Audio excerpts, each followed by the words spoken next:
यमराज की राजधानी का वर्णन। 44 योजन बहुभिति शहर से दूर यमराज की महान नगरी पड़ती है।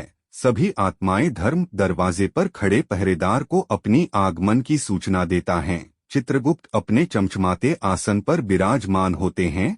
सब कुछ मालूम होते हुए भी यह ब्रह्मपुत्र हैं जो पूरे विश्व में चक्कर लगाते रहते हैं और दूर से ही मनुष्य चाहे किसी भी संसार में हो उसके सारे कर्मों का ब्यौरा या सूची तैयार करते रहते हैं। इनकी पत्नियां श्राविनिस मनुष्य की इच्छाओं और कल्पनाओं की सूची तैयार करती हैं। इस तरह मनुष्य के सब अच्छे बुरे कर्मों की सूची तैयार होती है और यह जानकारी चित्रगुप्त के पास जाती है।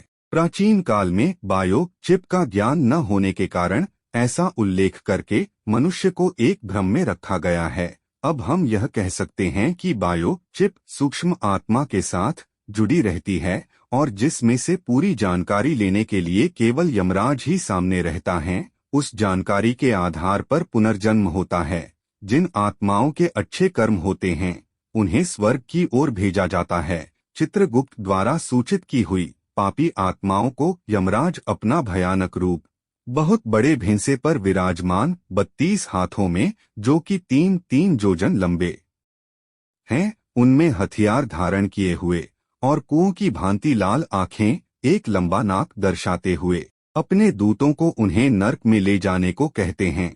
21 महान भयानक नरकों में उनको यातनाएं दी जाती हैं। इस तरह अनेक यातनाएं सहन कर मनुष्य शुद्धात्मा के साथ फिर दूसरा जन्म लेता है। इस नगरी के बीचों बीच यमराज का चमचमाता भव्य भवन स्थित है।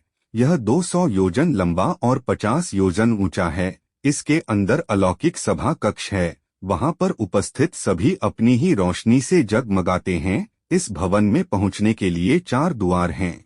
भव्य आसन के ऊपर छत्र के नीचे एक बड़े ताज से सुशोभित यमराज विराजमान होते हैं। उनकी हाजिरी में हाथ में फंदा लिए मृत्यु चित्रगुप्त कर्मों का प्रसंग करने के लिए तथा अनेक कर्मचारी आज्ञा का पालन करने के लिए उपस्थित रहते हैं। पाप कर्मी जो दक्षिण द्वार से जाते हैं वह इस भवन को नहीं देख सकते।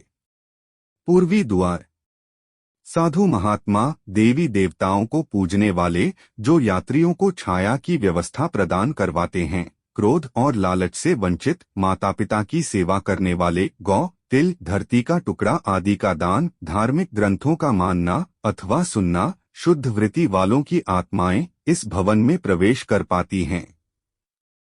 उत्तर द्वार पीले संदल के वृक्षों से महकता हुआ यह रास्ता वेदों के ज्ञाता मेहमानों का आदर सत्कार देवी दुर्गा को पूजने वाले शुभ कार्य करते हुए गति प्राप्त करना बनारस में मृत्यु योग विद्या ग्रहण करते गति पाना दुर्घटनावश पवित्र जल में डूब जाना दान पुण्य करने वाले इस रास्ते से सभा भवन में प्रवेश करते हैं।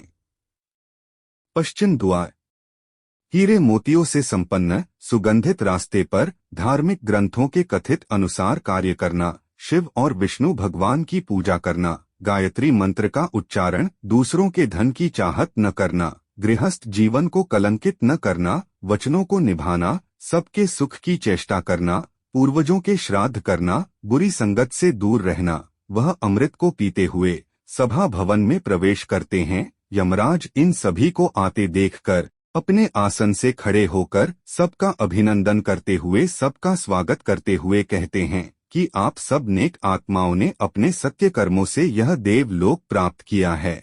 जिनको दुर्लभ मिलने वाला मनुष्य शरीर मिला फिर भी सत्य कर्म नहीं किए वह नरक की भयानक आग में जलते रहेंगे। अब आप सब आत्माएं ब्रह्मा लोक को प्रस्थान कीजिए। यमराज के मधुर वचन सुनकर सब उनको नमस्कार कर बाहर प्रतीक्षा कर रहे अनेकों विमानों पर अपने कर्मों के अनुसार सवार होकर ब्रह्मलोक को प्रस्थान करते हैं। वहां कुछ युग बिताने के बाद स्वर्ग के भोग भोगते हुए फिर से अच्छे परिवारों में जन्म लेते हैं। धन संपत्ति से युक्त धार्मिक ग्रंथों के ज्ञाता लोक कल्याण करते हुए अपने सत्य कर्मों के आधार पर अलौकिक सभा भवन में प्रवेश करते हैं।